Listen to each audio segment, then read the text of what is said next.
Редчайший экземпляр, уникальный автомобиль. Сегодня им мечтают обладать многие, но когда он появился, это был полный провал. Но обо всем по порядку. А порядок был следующий. Захотела шведская компания Volvo в 50-х годах прошлого века создать спортивный автомобиль, да не простой, а чтобы сразу классный и самый лучший. А в те годы самым лучшим из достаточно доступных был Chevrolet Corvette. Машина резкая, мощная и красивая. Насмотрелись викинги на автомобили из нового света и создали вот это чудо. Volvo V1900 Sport. Если говорить о эстетике, то он прекрасен. Конечно, сбоку напоминает Corvette, но выглядит вполне самобытно. Взять как идею для вдохновения — это одно, скопировать другое. Тут больше первое, так как стиль Volvo узнаваем. Спереди фирменный стиль так и сквозит, сбоку отблескивает, а с кормы все-таки тухнет. И очень напоминает корвет, только замерзший и скукоженный. Багажник совсем не вместительный, запаска и все. Но я открыл не для того, чтобы показать его объем, а показать, из чего сделан автомобиль. Из стеклопластика. Весь кузов автомобиля сделан из него. Силовой каркас, рама железные, а все панели, двери легкие. Кстати, изначально кузов делала та же компания, что и кузова для прекрасных Кайзер-Дарин, про который я уже рассказывал. Итак, машина получилась легче. И это было кстати, так как мотор супермощным не был. Легкий капотик. Вы посмотрите, сколько тут свободного места. Явно просится мощный мотор. Но что есть, то есть.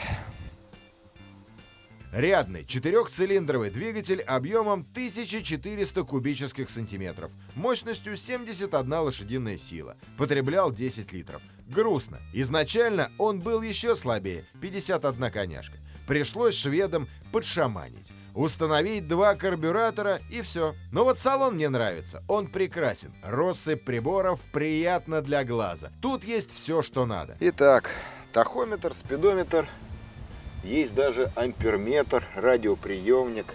Коробка странно расположена, но как она работает, поймем на ходу.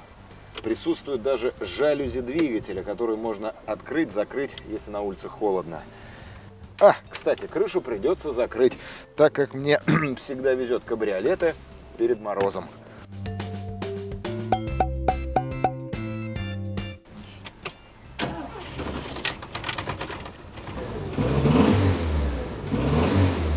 Хотя, чего греха таить, трогается автомобиль уверенно. Он претендовал на звание спорт. Но то ли спортсмены тогда были поскромнее, то ли я капризный и избалованный. Машина едет приятно, как хорошая прогулочная коляска. Уверенная, приемистая и надежная, но коляска. Пружинки, не рессорки. Пожестче, но мило отрабатывают неровности. А в голове крутится: я же еду на спорткаре. Ты начинаешь подтапливать, а оно не топится. Ты начинаешь резче маневрировать, а оно раскачивается и поскрипывает, как старая калоша. И вот тут начинается правда жизни, а она жесткая. Когда глава компании Volvo, Ганнер Энджело, взял P1900 покататься на выходные, он был немного расстроен.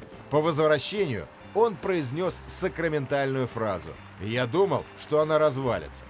И все. Это была жирная точка в истории автомобиля. Машину перестали производить. Смело и честно. Хотя мне уже нравится. Даже трехступенчатое КПП уже привычно. Volvo P1900 выпускали с 1956 по 1957 год. Всего построили 67 автомобилей. Всего! Это сразу среднего качества автомобиль, по мнению главы компании, не соответствовавшего качеству Volvo, перевело в разряд дорогих редких автомобилей. И такая есть в России, в ретро-галерее ресторана «Ля Калин» коллекции «Камыш-Маш». Их сохранилось немало, но все посчитаны и бережно хранимы коллекционерами по всему миру. Это по-настоящему коллекционный автомобиль, а значит и взятки с него гладкие. Значит, нельзя его ругать. А поверьте, есть за что. Кузов гуляет и дышит на неровностях. В процессе эксплуатации в некоторых местах он расклеился, провисали двери. На плохом покрытии подвеска дребезжала, передавая колебания на весь кузов. Мощности мотора не хватало. Попытки доработать автомобиль не привели к нужному результату. Volvo P1900 участвовал во всевозможных гонках и достойно выходила из них. Но смелость пилотов не могла скрыть явные просчеты. Вот молодцы шведы, свой недуг в подвиг обратили, отказались от среднего, чтобы построить лучшее. Это смелость, достойная уважения.